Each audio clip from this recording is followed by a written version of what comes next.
Tamil Nadu chief minister వాళ్ళ అమ్మాయి వాళ్ళ పిల్లలు సిబిఎస్ స్కూల్స్ రన్ చేయొచ్చు, వాళ్ళ పిల్లలు సిబిఎస్ స్కూల్స్ లో చదువుతూ హిందీ నేర్చుకోవచ్చు. అంతెందుకండి, ఈవెన్ హీరో విజయ్ వాళ్ళ పిల్లలు కూడా సిబిఎస్ స్కూల్స్ చదువుతూ హిందీ నేర్చుకోవచ్చు. బట్ మిగతా వాళ్ళ దగ్గరకు వచ్చేసరికి హిందీ ఒక శత్రువు. పొలిటికల్ గా ఏం లాజిక్ అండి, ఇది అర్థం కావట్లేదు. హలో అండి, వెల్కమ్ టు అన్ని వ్యూస్. సో తమిళనాడులో జరుగుతున్న భాషా పోరాటం గురించి మాట్లాడదాం. సో దీని గురించి అయితే అందరూ కూడా తెలిసిన వాళ్ళందరూ కూడా మెచ్చుకుంటున్నారు. మన ఐడెంటిటీ పోగొట్టుకోకూడదు, మనం చెయ్యాలి అని చెప్తున్నారు. బట్ కానీ ఒక మాట నేను అడుగుతానండి.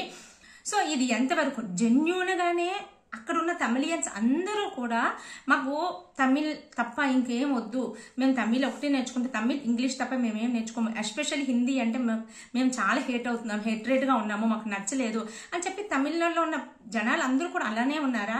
లేదు అంటే వీళ్ళ పొలిటికల్ పాయింట్ ఆఫ్ వ్యూలోని, అంటే వీళ్ళ ఐడెంటిటీ కోసం, అంటే వీళ్ళు మేము ఒక తమిళ్ రీజనల్ లాంగ్వేజ్ తమిళ్ని కాపాడడం కోసం అని చెప్పేసి ఒక లాంగ్వేజ్ భాషని పట్టుకొని ఎమోషనల్ సెంటిమెంట్ గా చేస్తూ వీళ్ళ ఐడెంటిటీ కోసం వీళ్ళు ఇలా చేస్తున్నారా? సో డిఎంకే గవర్నమెంట్ కానీ మిగతా పొలిటికల్ పార్టీస్ కానీ ఎవరైనా సరే దీన్ని అస్త్రంగా వాడుకుంటున్నారా?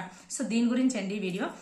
సో ఫస్ట్ ఆఫ్ ఆల్ నేను ఎందుకు ఇలా చెప్తున్నాను అంటే, ముందు వీళ్ళు తమిళనాడులోని వీళ్ళు అసలు యాక్చువల్గా తమిళ్ గురించి ఎప్పుడు స్టార్ట్ అయింది అంటే, బేసిక్గా మనం ఫౌండేషన్లోకి వెళ్తే 1938లోని, అంటే బిఫోర్ ఇండిపెండెన్స్ డే మనకి మీటింగ్స్ అవుతుంటే, స్వరాజ్యం గురించి మీటింగ్స్, ఇండిపెండెన్స్ డే ఫైట్స్ గురించి మీటింగ్స్ అవుతున్నప్పుడు నార్త్ నుంచి వచ్చిన బ్రాహ్మణ్స్ వీళ్ళందరూ కూడా మనల్ని హిందీలోనే మాట్లాడాలని చెప్పేసి వాళ్ళు అక్కడ ఎక్కువ డామినేట్ చేసేవారు. ఏదైనా హిందీ ఆర్ సాంస్క్రిట్ లో మాట్లాడాలని చెప్పేవారంట. అప్పుడు తమిళియన్స్ కూడా బాగా వాయిస్ రేజ్ చేశారంట, మేము ఆ లాంగ్వేజ్ లోనే మాట్లాడతాం అనేసరికి ఆ డామినేషన్ కనిపించేసరికి మన ఐడెంటిటీ కోసం మనం ఫైట్ చేసాం. ఎందుకంటే తర్వాత కాలంలో కూడా చాలా లాంగ్వేజెస్, అంటే 10,000 లోపు మాట్లాడే లాంగ్వేజెస్ అన్ని కూడా మరుగైపోయినాయి. 10,000 లోపు మాట్లాడే మా లాంగ్వేజెస్ కి ఎక్కడ కూడా ఐడెంటిటీ లేదు, అవి మరుగైపోయాయి. అలాగే హిందీ కానీ డామినేట్ చేస్తే రీజనల్ లాంగ్వేజెస్ అన్ని కూడా పోతాయి, మన సాంప్రదాయాలు పోతాయి, మన రీజనాలిటీ పోతుంది, ఇవన్నీ అని చెప్పేసి ఫైట్ చేయడం మొదలుపెట్టారు. అయితే ఈ ఫైట్ 1967 నుంచి ఇంకొంచెం ఎక్కువైంది అనమాట. ఎందుకంటే 1967లో వచ్చిన యాక్ట్ ప్రకారము అక్కడ ఒక రీజనల్ లాంగ్వేజ్, ఇంగ్లీష్ లాంగ్వేజ్ తో పాటు హిందీ మస్ట్ అండ్ షుడ్ చేస్తారు. అప్పటి నుంచి కూడా ఫైట్ చేయడం మొదలు పెట్టారు. హిందీ మస్ట్ అండ్ షుడ్ చేస్తే ఎలాగా అని చెప్పేసి ఫైట్ మొదలు పెట్టారు. సో ఇది ఇక్కడ జరిగింది. అయితే ఇప్పుడు రీసెంట్ గా, అంటే మళ్ళీ మనం ఈ మధ్యకాలంలో చూస్తుంటే ఆ మధ్య అంతా లేదు, ఇది తెలుగు తమిళ్ లాంగ్వేజ్ హిందీ లాంగ్వేజ్ అనేది లేదు. మళ్ళీ ఈ మధ్యకాలంలో చాలా ఎక్కువైంది. ఎందుకని? మేము ఎన్ఈపీ ప్రోగ్రామ్ యాక్సెప్ట్ చేయకపోవడం వల్ల, ఎన్ఈపీ ప్రోగ్రామ్ అనేది యాక్సెప్ట్ చేయకపోవడం వల్ల సెంట్రల్ గవర్నమెంట్, అంటే ఎవరైతే union education minister Dharmendra Pradhan గారు ఉన్నారో, ఆయన మీకు ఎన్ఈపీ ప్రోగ్రామ్ యాక్సెప్ట్ చేయకపోతే 2152 crores హోల్డ్ చేసేస్తున్నాము, మేము రిలీజ్ చేయము అని చెప్పారంట. సో ఇందులో ఎన్ఈపీ ప్రోగ్రామ్ లో వీళ్ళు యాక్సెప్ట్ చేయలేదంటే 3 లాంగ్వేజెస్, అంటే మన స్కూల్లో ఉంటుంది కదా, first language, second language, third language system మాకు అబ్జెక్షన్ గా ఉందని చెప్పేసి తమిళనాడు గవర్నమెంట్ యాక్సెప్ట్ చేయలేదన్నమాట. సో ఇది మేము 2 లాంగ్వేజెస్ సిస్టమ్ అయితేనే యాక్సెప్ట్ చేస్తామంటే, ఫస్ట్ అండ్ సెకండ్ లాంగ్వేజెస్ అయితే యాక్సెప్ట్ చేస్తాం, థర్డ్ లాంగ్వేజ్ యాక్సెప్ట్ చెయ్యము, అది కూడా మీరు హిందీ మాట్లాడాలని మా మీద ఎందుకు ఇంత ఇంపోజ్ చేస్తున్నారు, సో అందుకని మేము యాక్సెప్ట్ చెయ్యము అని చెప్పి వీళ్ళ పాయింట్ ఆఫ్ వ్యూ. సో మీరు ఎలా 2150 crores ఎలా ఆపేస్తారు? అవి మాకు స్టేట్ ఎడ్యుకేషన్ కోసం రావాల్సిన ఫండ్స్ అని తమిళనాడు గవర్నమెంట్ వాళ్ళు అంటుంటే, సెంట్రల్ గవర్నమెంట్ వాళ్ళు ఏమంటున్నారంటే, ఎన్ఈపీ ప్రోగ్రామ్ అనేది సమగ్ర శిక్షా ఫండ్స్ లోని ఎన్ఈపీ ప్రోగ్రామ్ తయారు చేశాం కదా, సో ఎన్ఈపీ ప్రోగ్రామ్ యాక్సెప్ట్ చేసినందుకు గాను అమౌంట్ రిలీజ్ చేస్తామన్నాము, సో మీరు ఎన్ఈపీ ప్రోగ్రామ్ యాక్సెప్ట్ చేస్తే మేము అమౌంట్ రిలీజ్ చేస్తామని వాళ్ళు చెప్తున్నారు. అసలు వాట్ ఈజ్ ఎన్ఈపీ? ఎన్ఈపీ అంటే 2020లోని మొత్తం టోటల్ ఎడ్యుకేషన్ సిస్టమ్ అంతా మార్చాలి అని చెప్పేసి సెంట్రల్ గవర్నమెంట్ డెసిషన్ తీసుకుంది. సో ఇది మనందరికీ తెలిసిందే. ఇప్పటి వరకు ఎలా ఉంటుంది? 10+2 అంటే 10th ప్లస్ ఇంటర్మీడియట్ కలిపి 12 years కంప్లీట్ అవుతుంది కదా. ఇప్పటి నుంచి ఎలా ఉంటుంది అంటే 5+3+3+4 అనమాట, ఇలా ఉంటుంది. 5 years అంటే ప్రైమరీలోనే చిన్న ప్రైమరీ స్కూల్ ఎడ్యుకేషన్ ఏంటంటే 3 years ఉంటుంది. ఆ తర్వాత ఫస్ట్ అండ్ సెకండ్ క్లాసులు ఉంటాయి. అలాగే 3, 4, 5 కలిపి ఒక క్లాసు ఒక 3 years సెషన్ లా ఉంటుంది. తర్వాత 6, 7, 8 కలిపి ఒక సెషన్, 9, 10, 11, 12 కలిపి 4 years సిస్టమ్ అనమాట. అంటే ఇది ఓవరాల్ గా 15 years. ఇప్పటి వరకు మన ఎడ్యుకేషన్ 12 years కదా, 10+2 12 years. ఇదేంటంటే 15 years. మనం ఎల్కేజీ యూకేజీ 2 years అనుకోండి, ఇక్కడ ప్రైమరీ ఎడ్యుకేషన్ 3 years పడుతుంది అనమాట. సో ఇది ఈ ఎన్ఈపీలో ఇందులోని విషయంలోనే 3 లాంగ్వేజెస్ పెట్టారన్నమాట. సో ఇదేంటి 2019లోని యాక్ట్ వచ్చింది. 2019లోని 3 లాంగ్వేజెస్ మస్ట్ అండ్ షుడ్ అని చెప్పి పెట్టారు. అయితే మరి 2019 కన్నా ముందు ఏముంది అంటే, ఇందాక నేను చెప్పాను కదా 1967 తర్వాత హిందీ కూడా మస్ట్ అండ్ షుడ్ అని పెట్టారు. బట్ హిందీ మేము ఫాలో అవ్వమని చెప్పి తమిళనాడు వాళ్ళందరూ ఫైట్ చేశారు అని చెప్పి ఇప్పుడు ఇక్కడ పెట్టింది ఏంటి, మేము 2019లో నరేంద్ర మోడీ గవర్నమెంట్లోనే అసలు థర్డ్ లాంగ్వేజ్ అనేది ఆప్షనల్. అంటే ఫస్ట్ లాంగ్వేజ్ ఏముంటుంది, ఫస్ట్ లాంగ్వేజ్ 3 లాంగ్వేజెస్లోని 2 రీజనల్ లాంగ్వేజెస్ ఉండాలి, ఒకటి ఇంగ్లీష్ ఉండాలి. సో ఇది మస్ట్ అండ్ షుడ్. 2 రీజనల్ లాంగ్వేజ్లో ఒకటి మనది మదర్ టంగ్ ఉంటుంది, ఇంకొకటి నువ్వు ఏదైనా సెలెక్ట్ చేసుకోవచ్చు, ఎనీథింగ్. అది అక్కడ హిందీ అని కాదు, నువ్వు తెలుగు సెలెక్ట్ చేసుకోవచ్చు, తెలుగు సెలెక్ట్ చేసుకో, కన్నడ సెలెక్ట్ చేసుకో, మలయాళం సెలెక్ట్ చేసుకోవచ్చు, నీ ఇష్టం అది. సో ఇది అక్కడ కాన్స్టిట్యూషన్ ప్రకారము ఉన్నది. అయితే దీనిని అమెండ్మెంట్స్ చేసిన తర్వాత ఇంప్లిమెంట్ చేశారు. ఆ రోజు 2019లోని మొత్తం అందరూ కూడా యాక్సెప్ట్ చేశారు, చాలా బాగుంది అన్నారు, చేశారు, ఇంప్లిమెంట్ యాక్సెప్ట్ చేశారు. సో అది ఆప్షనల్. ఇక్కడ హిందీ ఎక్కడ కూడా ఇంపోజ్ చేయట్లేదు, హిందీ మస్ట్ అండ్ షుడ్ అనేది లేదు. 2019కి ముందు ఉండదు అది.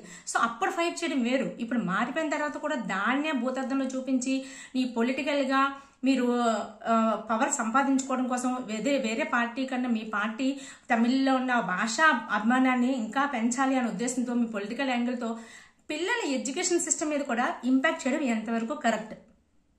సో ఇదొకటే కాదండి, డిఎంకే చీఫ్ మినిస్టర్ స్టాలిన్ వాళ్ళ అమ్మాయి, వాళ్ళ రిలేటివ్స్ ఇందరూ కూడా ఎంతమంది సిబిఎస్ఈ స్కూల్స్ రన్ చేస్తున్నారో చూడండి. దట్ వాళ్ళ ఫ్యామిలీలో ఉన్న పిల్లలు ఎంతమంది సిబిఎస్ఈ స్కూల్లో చదువుతున్నారు. సిబిఎస్ఈ స్కూల్స్ అంటేనే హిందీ మస్ట్ అండ్ షుడ్ ఉంటుంది. హీరో విజయ్ మొన్న కూడా ఏదో మాట్లాడారు కదా, హీరో విజయ్ వాళ్ళ పిల్లలు ఏ స్కూల్లో చదువుతున్నారు, హీరో విజయ్ కొన్న స్కూల్ ఏంటి, సిబిఎస్ఈ స్కూల్. ఇంతే కాదు, తమిళనాడులో 2006 కన్నా ముందు జస్ట్ 200 సిబిఎస్ఈ స్కూల్స్ ఉంటే ఇప్పుడు 2010 అబౌవ్ సిబిఎస్ఈ స్కూల్స్ ఉన్నాయి. అంటే తమిళనాడులో ఉన్న జనం ఏం కోరుకుంటున్నారు, నీకు హిందీ వద్దు అని అనుకున్నప్పుడు సిబిఎస్ఈ స్కూల్స్ అన్ని అలా పెరిగాయి. సో ఇది ఒకటే అనట్లేదండి. సో మీకు హిందీయే వద్దు అనుకుంటే, మేము అలా అంటుంటే వీళ్ళు ఏమంటారు, మేము హిందీకి ఆపోజిట్ కాదు, ఏ లాంగ్వేజ్ అని నేర్చుకుంటాము, మీరు ఇంపోజ్ చేయకండి అంటున్నారు. మరి as per the NEP rule చూసుకున్నా, మీకు అమెండ్మెంట్స్ చూసుకున్నా, మీరు హిందీని పక్కన పెట్టేసి వేరే లాంగ్వేజ్ తీసుకోవచ్చు కదా, తెలుగు ఇక మలయాళమో తీసుకోవచ్చు కదా. సో మిమ్మల్ని ఎవరు అబ్జెక్ట్ చేశారు, సో లేదు కదా. సో ఈ పాయింట్ని బయటకు ఎందుకు చెప్పట్లేదు, ఎంత మాట్లాడినా 2150 crores హోల్డ్ చేశారు, అది మీ ఎడ్యుకేషన్ అంతా పాడు చేశారు అని అంటున్నారు. 2150 crores ఎందుకు హోల్డ్ చేశారు అంటే, లాస్ట్ ఇయర్ ఇదే డిఎంకే గవర్నమెంట్ ఎన్ఈపీలో ఉన్న రూల్స్ అండ్ రెగ్యులేషన్స్ అన్నింటికి కూడా యాక్సెప్ట్ చేసేసారు. యాక్సెప్ట్ చేసి ఓకే చెప్పేశారు. ఓకే చెప్పిన తర్వాత ఈ ఇయర్ ఇప్పుడు వచ్చిన తర్వాత మళ్ళీ అడుగుతున్నప్పుడు మేము నాట్ ఓకే, సో మాకు 3 లాంగ్వేజెస్ మాకు వద్దు, ఓన్లీ తమిళ్ ఇంగ్లీష్ నేర్చుకుంటాము, ఇంక మాకు ఏ లాంగ్వేజెస్ వద్దు అని ఆప్షన్ 2 లాంగ్వేజెస్ కావాలి అని చెప్తున్నారు. ఇది ఎవరి కోసం అనుకుంటున్నారు, ఓన్లీ గవర్నమెంట్ స్కూల్ కోసం. సో మీకు ప్రైవేట్ స్కూల్స్లో అంటే ఇంగ్లీష్ మీడియం రన్ చేస్తున్న ప్రైవేట్ స్కూల్స్లోని ఆప్షన్ ఉంది, హిందీ ఆప్షన్ ఉంది, లేకపోతే వేరే లాంగ్వేజ్ ఏం తీసుకున్న ఆప్షన్ ఉంది. బట్ ఓన్లీ గవర్నమెంట్ స్కూల్ పిల్లల కోసం ఇంత పెద్ద ఫైట్ చేసి పిల్లల దగ్గర ప్రజల దగ్గర ఇంత ఆపేస్తున్నారు. ఎడ్యుకేషన్ మనం మాట నిలబెట్టామని చెప్పేసి వాళ్ళు మస్ట్ అండ్ షుడ్ హిందీ నేర్చుకుంటేనే మేము ఫండ్స్ రిలీజ్ చేస్తామనే ప్రోపగండా బయట తీసుకొస్తున్నారు. అది ఎంతవరకు కరెక్ట్? ఇది పొలిటికల్గా వాళ్ళు లాభపడడం కోసం ప్రజల ఎస్పెషల్లీ పిల్లల ఎడ్యుకేషన్ సిస్టమ్తో ఎలా ఆడుకుంటారు. ఇంతే కదండి. ఇప్పుడు అంతగా హిందీ హేట్రేట్ పీపుల్ అయితే మీరు అంతగా హిందీ వద్దనుకుంటే, ఒక పక్క నుంచి మేము హిందీ హేట్రేట్ అనట్లేదు, ఎవరికైనా ఇంట్రెస్ట్ ఉంటే నేర్చుకుంటారు, దాంట్లో ఏముంది అంటున్నారు. మరి హిందీ హేట్రేట్ కానప్పుడు మీరు ఎందుకు రైల్వే స్టేషన్లో ఉన్న హిందీ లెటర్స్ని బ్లాక్ చేసేసారు, హిందీ లెటర్స్ని తీసేశారు? ఇప్పుడు వస్తూ ఉంటారండి, హిందీ అనేది ఏంటి, హిందీ అనేది మన కాన్స్టిట్యూషన్లో ప్రకారం చూసుకుంటే, అంటే మీ కాన్స్టిట్యూషన్ కూడా పక్కన పెట్టేస్తారా? కాన్స్టిట్యూషన్లో చూసుకుంటే యాజ్ పర్ ది ఆర్టికల్ 341 ప్రకారం చూసుకుంటే హిందీ అనేది ఒక నేషనల్ లాంగ్వేజ్ కాదు, ఒక అఫీషియల్ లాంగ్వేజ్. 343 ప్రకారం చూసుకుంటే అది ఒక దేవనాగరిలో ఉన్న స్క్రిప్ట్. మనల్ని అందరినీ కూడా Hindi and official language of Indian union. So అంటే ఏంటి, మన అందరికీ కూడా కలిపి ఒక కామన్ లాంగ్వేజ్ ఉండాలి కాబట్టి హిందీ అనేది పెట్టారు. ఎందుకంటే ఇండియాలో చాలా చాలా లాంగ్వేజెస్ ఉన్నాయి, మన ఐడెంటిటీ కావాలి అనుకుంటే దానికోసం పెట్టిందే తప్ప. ఇప్పుడు కొన్ని స్టేట్స్లో అయితే 3-4 లిపులు ఉంటాయి. ఇప్పుడు హిందీ మీరు ఇలా అంటారండి, అస్సాంలో ఏం లాంగ్వేజ్ మాట్లాడతారు, వెస్ట్ బెంగాల్లో ఏం లాంగ్వేజ్ మాట్లాడతారు, మహారాష్ట్రలో మన పక్కనే ఉన్న మహారాష్ట్రలో ఏం లాంగ్వేజ్ మాట్లాడతారు. సో అక్కడ లోకల్గా ఐడెంటిటీ ఉండట్లేదు, పోయిందా? సో హిందీ నేర్చుకుంటే నాకేం ఉపయోగం అని కొంతమంది అంటున్నారు. ఇప్పుడు కొన్ని ఎందుకు మరి కొంతమంది చాలా లాంగ్వేజెస్ నేర్చుకుంటారు. అక్కడికి తమిళనాడులో ఏమంటున్నారంటే నువ్వు ఫ్రెంచ్ అన్న నేర్చుకో, స్పానిష్ అన్న నేర్చుకో, హిందీతో ఏం ఉపయోగం ఉంటుంది అంటున్నారు. మరి ఫ్రెంచ్తో నీకు ఉపయోగం ఉంది అని అనుకున్నప్పుడు హిందీ కూడా ఎక్స్ట్రా లాంగ్వేజ్ కొని నేర్చుకోవచ్చు కదా. హిందీ మీద ఎందుకు అంత హేట్రేట్ చేస్తున్నావు? హిందీ ఎవరి సొంతమా కాదు కదా. పోనీ ఫర్ ఎగ్జాంపుల్ ఇప్పుడు నరేంద్ర మోడీ గారే అనుకుందాము. నరేంద్ర మోడీ గారిది కూడా కంప్లీట్ హిందీ కూడా కదా, ఆయనకు కూడా రీజనల్ లాంగ్వేజ్ గుజరాతీ ఉంది కదా. సో ఇలా మాట్లాడుకుంటూ పోతే అసలు వాళ్ళ పొలిటికల్ పాయింట్ ఆఫ్ వ్యూ కోసం సో ఒక పాయింట్ ని ఒక విధంగా తీసుకొస్తున్నారు. అంతకుముందు ఫైట్ చేశారు అంటే వేరే విషయం. హిందీ అప్పుడు మస్ట్ అండ్ షుడ్ మీరు ఖచ్చితంగా నేర్చుకోవాల్సిందే అని అన్నారు కాబట్టి అప్పుడు ప్రెజర్ తో ఫీల్ అయింది. సో ఇన్ని లాంగ్వేజెస్ అవసరం, మన ఇష్టమైతే చదువుతాం లేకపోతే లేదు అనుకుంది. కానీ ఇప్పుడు అలా కాదు కదా. 2019 నుంచి సిస్టమ్ మారింది కదా. మారినప్పుడు కూడా మీరు పాత పద్ధతులే ఉన్నాయి, ఇంకా అలాగే ఉన్నాయని చెప్పేసి జనాల్ని ఇలా డీవియేట్ చేయడం ఎంతవరకు కరెక్ట్? సో ఇదే అండి ఓవరాల్ గా అయితే మాత్రం వీళ్ళు ఓవరాల్ గా అంతా కలిపి వీళ్ళ స్కూల్స్, వీళ్ళ పిల్లలు, ప్రైవేట్ స్కూల్స్ లో ఉన్న పిల్లలు అందరూ కూడా హిందీ నేర్చుకోవచ్చు, అందరికీ హిందీ అవైలబుల్ గా ఉండొచ్చు. కానీ గవర్నమెంట్ స్కూల్లో ఉన్న పిల్లలకి మాత్రం 2 లాంగ్వేజెస్ ఉండాలి, వాళ్ళు 3rd లాంగ్వేజ్ కి యాక్సెప్ట్ చేయకూడదు. సో ఇది ఎందుకంటే వాళ్ళు పొలిటికల్ గా వాళ్ళు లాభపడాలి కాబట్టి. దీనికోసం అంతమంది కూడా ఇంతలా రియాక్ట్ అవ్వడం అనేది నాకైతే ఎంతవరకు కరెక్ట్ అనిపిస్తుంది. నిజంగా ఒకవేళ హిందీ మస్ట్ అండ్ షుడ్ అన్ని మీరు ఖచ్చితంగా నేర్చుకోవాల్సిందే, లేకపోతే మేము డబ్బులు ఇవ్వము అంటే అప్పుడు ఖచ్చితంగా యూనియన్ మినిస్టర్ది, సెంట్రల్ గవర్నమెంట్ తప్పు అవుతుంది. కానీ దాన్ని డీవియేట్ చేసి ఇలా చెప్పి పొలిటికల్ గా గెయిన్ అవ్వాలి అనుకుంటే తమిళనాడు గవర్నమెంట్ అయితే చాలా చాలా బ్లండర్ మిస్టేక్. సో ఇదండి నాకు అనిపిస్తుంది, నాకు తెలిసి మీకు చెప్పాను. నేను ఏమైనా ఎక్కడైనా ఏమైనా పాయింట్స్ మిస్ అయిపోయినా లేకపోతే మీకు ఎక్స్ట్రా ఏమైనా తెలుసుంటే కామెంట్ చేసి చెప్పండి. సో ఈ వీడియో మీకు నచ్చిందని అనుకుంటున్నాను. లైక్ చేసి షేర్ చేయండి, ఛానల్ సబ్స్క్రైబ్ చేసి మర్చిపోకండి. Take care, by by.